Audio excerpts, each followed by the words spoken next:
Hi everyone, it's Miss Helen here. I'm going to be reading a very special book today, and it's called ANZAC Biscuits. Here it is. And it's actually written by Phil Cummings and Owen Swan. And it's a beautiful story. And the reason I've chosen to read this to you is that this weekend we're celebrating ANZAC Day. Now, for those that don't know, I'll just show you again. ANZAC here is in capital letters because it stands for something. It stands for Australia, New Zealand, Army, Corps. And this represents all the people a long time ago from Australia and New Zealand that were in the army and went off to fight overseas. And you can see by the picture here that there is a soldier lying on the ground, and he's got a very special hat on to protect his head, because when he was fighting in the war, there was lots of gunfire and lots of bombs. Now, one of the things that people back here in Australia and New Zealand, they were able to make up like little care packs to send overseas to their dad or their uncle or their relation that was fighting in the war. And one of the things they included in here were were called ANZAC Biscuits. Now, ANZAC Biscuits are delicious, and I hope you've had one. And if you haven't, you've got to try it. ANZAC Biscuits are wonderful, but they're really clever because there's no egg in them. And that means that they don't go moldy and rotten and yucky. So they last a really long time. So back when the First World War was on, mail used to take a long time to get there, not like a couple of days or a week. It might take months. So these biscuits were packed and put into tins and sealed and sent overseas. And when the soldiers opened them, they were still really delicious. Anyway, I'm going to read you the story now, and I hope you enjoy it. And I also hope that on ANZAC Day, you remember all the people that fought in wars and represented our country, okay? ANZAC Biscuits. Now have a look. Here's a house somewhere in Australia or maybe even in New Zealand, and I can see a cat at the window, can you? The farm was quiet. Rachel and her mother were in the kitchen. The fire crackled and Rachel was warm. "Let's make some biscuits for Dad," her mother said. "Oh, yes, let's!" Rachel cried. And on the next page you'll see an oven, and it's an old-fashioned oven with a chimney. You can see the kettle on the top, and it had to be made or lit with some wood and some matches so that it could burn and not only heat the house but cook food. The soldier looked across the fields as the night wind howled. There was a blinding flash and a deafening boom, and the young soldier quaked. Oh my goodness, now this isn't at the farm.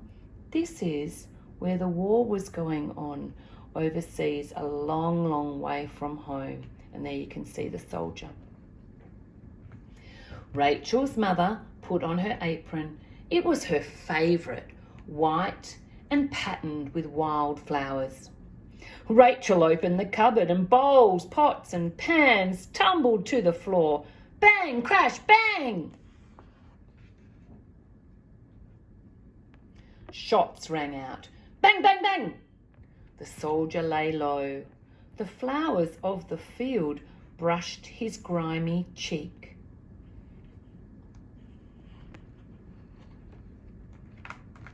"How much flour?"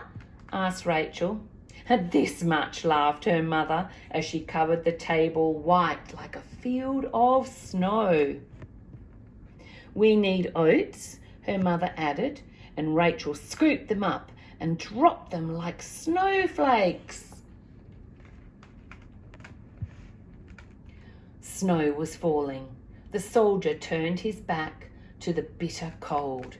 He lifted his collar and lowered his unshaven face to feel the warmth of his own breath. Now, can you tell already that some of the story is at home back in Australia or New Zealand, and the other story is about what was happening with the soldiers at war? Rachel licked the spoon and treacle stuck to her fingers, and treacle is a bit like honey, very sticky. The soldier trudged along the trench. Thick mud stuck to his boots. And have a look, it's raining, he's cold and wet, he's looking down, and they don't look very happy, and they'd be all damp and cold. Rachel stoked the fire and smoke drifted around. She loved the smell of burning red gum.